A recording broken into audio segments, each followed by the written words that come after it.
来看迪士尼集团哦，昨传出讲年底进前伫台湾的11个频道拢要关起来，按算9月底进前会先关掉国家地理频道顶3个频道哦。年底卫视中文台顶8个频道嘛要收起来咯。NCC 表示讲，迪士尼集团已经有书面的申请，比早终止经营。NCC 是表达遗憾甲尊重。马洪社讲会裁掉100多人，也毋过劳动部是表示讲还未收到通知。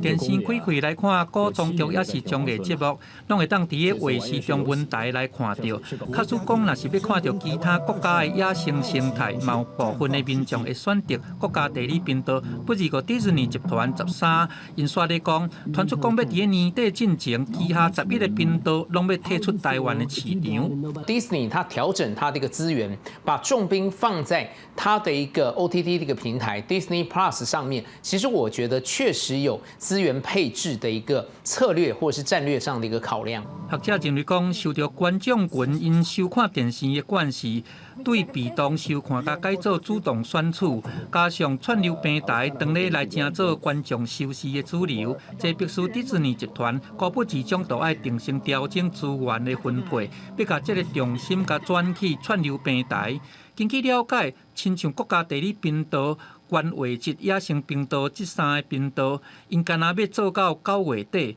也那卫视中文台拢总有8个频道，干那要做到年底。NCC 证实讲有接到业者来提出申请要结束营业，表示讲真遗憾甲尊重。也那台湾的有线宽频产业协会是建议讲 NCC 应该要适当来放领法规。为什么相同服务，我们传统的有线电视平台却需要受到远较 OTT 平台更严格的规管，而使得在我们这个平台上上架的这些频道，它根本没有办法生存。我认为它应该做法规的松绑。协会讲，串流平台的影音输出甲比之传统的电视无受到法规的限制，因的题目取材的跨度较宽，建议 NCC 就爱来放领电视法规，若无未来恐惊讲抑阁有频道会退出台湾的市场。记者综合报道。